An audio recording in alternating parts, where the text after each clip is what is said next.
welcome back, and this is Orca Man.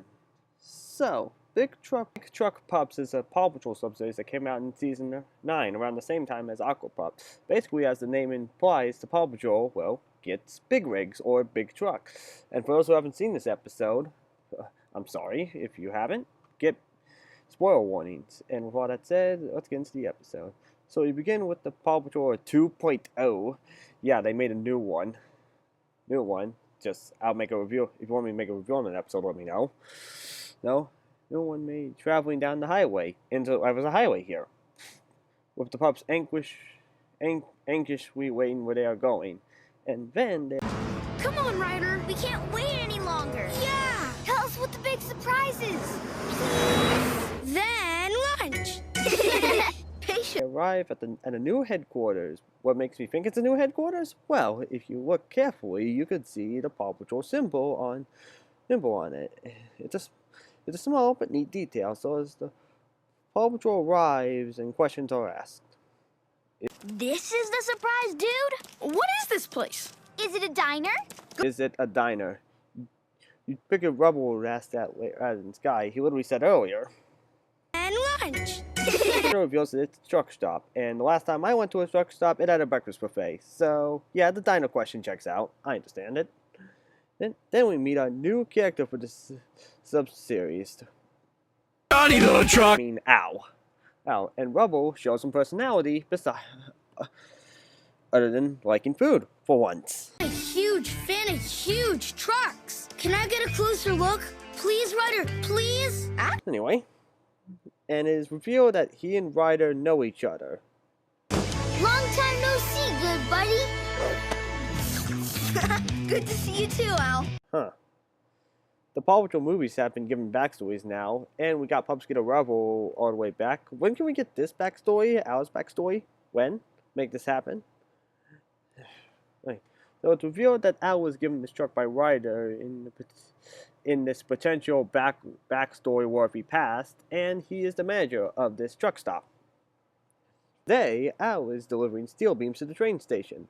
Now, the reason for the steel beam delivery is that the Adventure Bay Dam has some damage and needs to be repaired, but they've got to hurry because there's a storm brewing, and this storm could cause Adventure Bay to flood.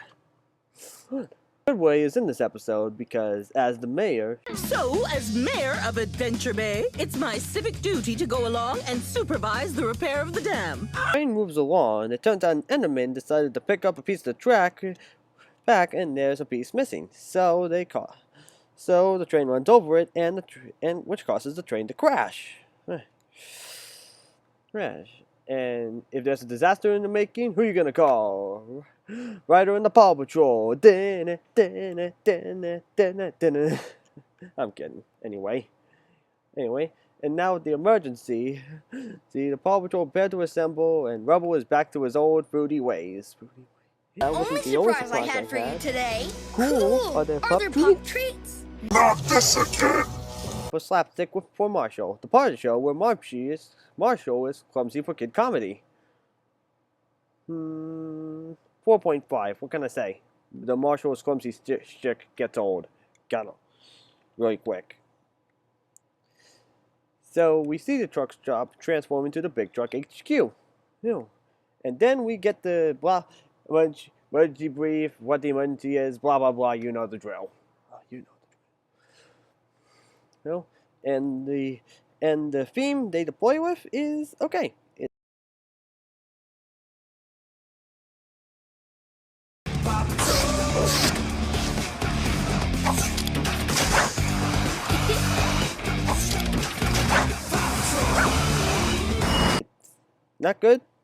It's not good nor bad.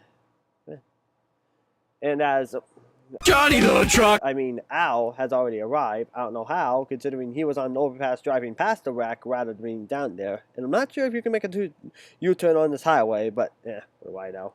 It's a dumb skid show. Ryder, Rubble, and Rocky arrive on the scene. Oh, I forgot to say, Rocky and Rubble are the first ones supporting this mission. My bad. Oops. Anyway, while Rocky does a system check on the train's locomotive, Rubble helps Al get supplies onto above their trucks to be taken. And for originality, while Roxy's system check is a new feature, Rubble's big truck is basically a crane or a wrecking ball, which we'll get to later, that is attached to his bulldozer. So we'll see how this plays out later in time. Systems check, it is revealed that the train has two. Uh-oh. Looks like it needs a lot. It'll take a while to get it ready to haul those heavy train cars. Johnny the truck. Al decides to pull the train with his truck. Truckers call that a convoy, but that said, Al's truck will pull the train while the Paw Patrol pushes the train from behind so they make it to the Adventure Bay Dam in time.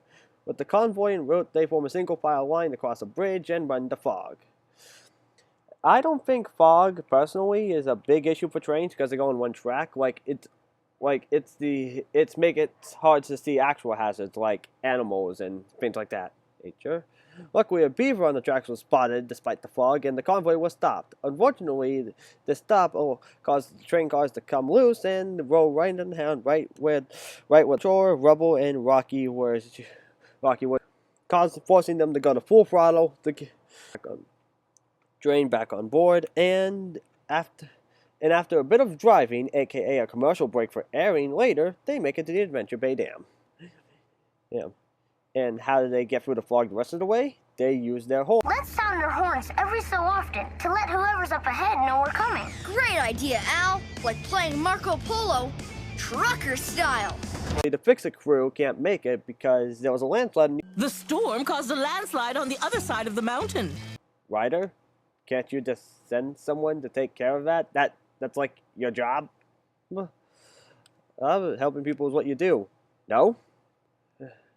So then, rain begins to occur as the storm is officially hit, and now they gotta move lightning fast to get this done in time.